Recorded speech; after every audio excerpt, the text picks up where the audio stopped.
हरे कृष्णा। तो मैंने इंस्टाग्राम पे अभी भी एक रील पोस्ट की थी जिसमें मैंने बताया था कि कृष्ण ने हमें अपना मेन्यू कार्ड दे रखा है भगवत गीता में, और ऐसे और भी बहुत सारी चीज़ें बताई थी, 2-3 चीज़ें बताई थी मतलब। तो उसमें से एक चीज़ ये थी कि मैंने कहा था कि जो लोग कृष्ण को छोड़ के अन्य देवताओं की पूजा करते हैं वो भी कृष्ण की ही पूजा करते हैं, बट वो थोड़ी त्रुटि ढंग यानी कि गलती मात्र से पूजा कर रहे हैं। अब ऐसा कैसे हो सकता है? तो मैंने बोला था कि इस टॉपिक पर कि कृष्ण को छोड़ के जो अन्य देवताओं की पूजा कर रहे हैं वो गलती मात्र से पूजा कर रहे हैं, ऐसा कैसे हो सकता है? तो इसमें मैं एक डिटेल वीडियो लाऊंगा, मैंने कहा था। तो या डिटेल वीडियो इज़ हियर। तो यहाँ पे श्री कृष्ण कह रहे हैं भगवद गीता में कि ये प्यन्य देवता भक्ता यजन्ते श्रद्धयान्विता तेपि मामेव कौन्तेय यजन्त्य विधिपूर्वकम। इसका अर्थ यह है कि हे कुंती पुत्र, श्री कृष्ण कहते हैं कि हे कुंती पुत्र, जो लोग अन्य देवताओं की भक्ति कर रहे हैं या जो अन्य देवताओं के भक्त हैं और उनकी श्रद्धापूर्वक पूजा करते हैं, वास्तव में वे भी मेरी ही पूजा करते हैं, किंतु वे यह त्रुटिपूर्ण ढंग से करते हैं। अब इसका तात्पर्य क्या है हम वो समझते हैं। तो तात्पर्य ज़्यादा बड़ा नहीं है। तो यहाँ पे श्री कृष्ण का कथन यह है कि जो लोग अन्य देवताओं की पूजा में लगे होते हैं वे अधिक बुद्धिमान नहीं होते, यद्यपि ऐसी पूजा अप्रत्यक्ष मेरी ही पूजा है। अर्थात अब इसका अर्थ ये मत समझ लेना कि यदि कोई माता रानी की पूजा करता है या तो कोई शिव जी की पूजा करता है तो वो गलत है। नहीं, राम कृष्ण हरि सब एक हैं और शिव जी रास्ता है, मतलब शिव जी इज़ द पाथ जो हमें कृष्ण भक्ति तक ले जाए। तो ऐसा मत समझना कि मैं गलत भगवान की पूजा करूँ, नहीं, सब एक ही हैं। अब आगे यहाँ पे लिखा है, उदाहरणार्थ जब कोई मनुष्य वृक्ष की जड़ों में पानी डालकर उसकी पत्तियों तथा टहनियों में डालता है तो वह ऐसा इसलिए करता है कि उससे पर्याप्त ज्ञान नहीं है। मतलब अगर हम जड़ में पानी नहीं डालेंगे, सिर्फ पत्तियों पे पानी डालेंगे तो जड़ तो सूख जाएगी और फिर झाड़ मर जाएगा। तो उसे वो पूर्ण ज्ञान नहीं है। अभी उसे क्या लगता है कि पत्तियों पे पानी नहीं डालूंगा तो पत्तियाँ मुरझा जाएंगी। वो पूर्ण ज्ञान नहीं है, कृष्ण ही पूर्ण ज्ञान है। ठीक है, आगे लिखा है, या वही नियमों का ठीक से पालन नहीं करता। इसी प्रकार शरीर के विभिन्न अंगों की सेवा करने का अर्थ है अमाशय में भोजन की पूर्ति करना। इस तरह विभिन्न देवता भगवान की सरकार में विभिन्न अधिकारी तथा निर्देशक हैं और मनुष्य को अधिकारियों या निर्देशकों द्वारा नहीं अपितु सरकार द्वारा निमित्त नियमों का पालन करना चाहिए। इस प्रकार हर एक को परमेश्वर की ही पूजा करनी होती है। इससे भगवान के सारे अधिकारी तथा निर्देशक स्वतः प्रसन्न होंगे। मतलब अगर आप कृष्ण की पूजा करोगे तो शिव जी, इंद्रदेव, ब्रह्मदेव, नारायण और कृष्ण में तो कोई अंतर नहीं है। मतलब अगर आप कृष्ण की पूजा करोगे ना तो सभी देवता खुश होंगे। और भगवद गीता में एक चीज़ ये भी लिखी है कि जब देवता वरदान दिया करते थे ना, वरदान असुरों को या कोई भी वरदान किसी को दिया करते थे तो वो कृष्ण की आज्ञा लेकर वरदान देते थे। फॉर एग्जाम्पल अगर समझ लो तारकासुर अगर कोई वरदान मांगा शिव जी से अमरता का, तो शिव जी ने यूं ही हाथ उठा के तथास्तु नहीं कहा था।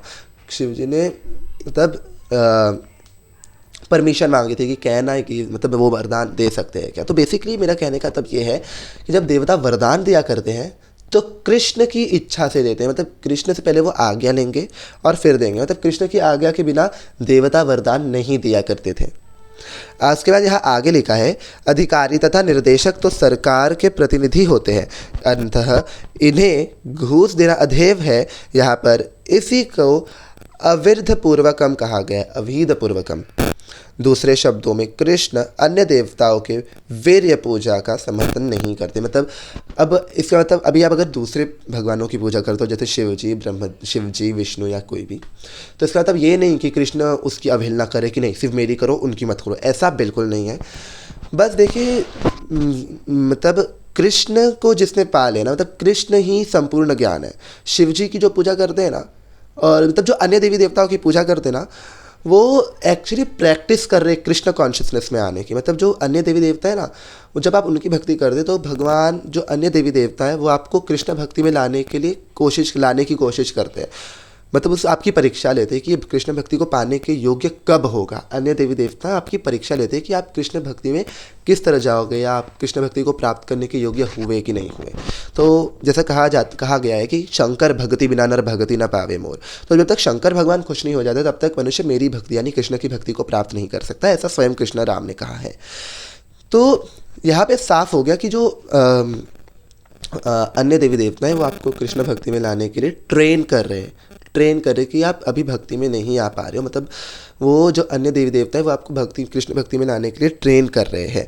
अब यहाँ पर कृष्ण जी ये भी कहते हैं कि अह ही सर्वज्ञाना भोक्ता च प्रभुदेव च न तु मामा मभिजानन्ति तत्वे नाता शच्यवंती ते, अर्थात मैं ही समस्त यज्ञों का एकमात्र भोक्ता हूँ तथा स्वामी हूँ। अंततः जो लोग मेरे वास्तविक दिव्य स्वभाव को नहीं पहचान पाते वे नीचे गिर जाते हैं। इसका तात्पर्य यह है कि यहाँ पे स्पष्ट कहा गया कि वैदिक साहित्य में अनेक प्रकार के यज्ञ अनुष्ठान और आदेश है, किंतु वास्तव में वे सब भगवान को ही प्रसन्न करने की निम्न है। यज्ञ का अर्थ है विष्णु। भगवद गीता के तृतीय अध्याय में यह स्पष्ट कहा गया है कि कि मनुष्य को चाहिए कि वे ये यज्ञ विष्णु को प्रसन्न करने के लिए कर्म करे, यानी कि कृष्ण को। और आगे लिखा है कि मानवीय सभ्यता का समग्र रूप वर्णाश्रय धर्म है और यह विशेष रूप से विष्णु को प्रसन्न करने के लिए किया जाता है। इसलिए इस श्लोक में कृष्ण कहते हैं कि मैं ही समस्त यज्ञों का भोक्ता हूँ। मतलब अगर आप यज्ञ कर रहे हो कृष्ण की इच्छा से कर रहे हो, अगर आप यज्ञ में आहुति डाल रहे हो वो भी कृष्ण है, स्वाहा बोल रहे हो वो भी कृष्ण है, मंत्र का उच्चारण कर रहे हो वो भी कृष्ण है, ओम ध्वनि जो निकलती है वो भी कृष्ण है। अर्थात ये समस्त ब्रह्मांड कृष्ण से उत्पन्न हुआ और कृष्ण में ही एक दिन समा जाएगा। आगे श्री कृष्ण कहते हैं यन्ति देवव्रता देवानि पुर्तयन्ति पितृव्रता भूतानि यान्ति भूतेजा यान्ति मख्यान्जिनो पिता माम। इसका अर्थ यह है कि जो देवताओं की पूजा करते हैं वो देवताओं को प्राप्त होते हैं, जो पितरों की पूजा करते हैं वो पितरों को प्राप्त होते हैं, जो भूत पिशाचों की पूजा करते हैं वो भूत पिशाचों को प्राप्त होते हैं, और जो मेरी पूजा करते हैं वे किसी को प्राप्त नहीं होती, वो मुझे प्राप्त होते हैं। मतलब जो मेरी पूजा करेगा उसका पुनर्जन्म होगा ही नहीं। अभी यहाँ पे एक एग्जाम्पल देता हूँ। मनुष्य इधर पे कर्म करता है भौतिक संसार में, अच्छे कर्म करने के बाद वो जब स्वर्ग जाता है तो स्वर्ग में अच्छे कर्मों को भोगता है, और जब उसके अच्छे कर्म समाप्त हो जाते हैं तो उसे धरती पे पुनः भेज दिया जाता है कि जा तू फिर से अच्छे कर्म कर।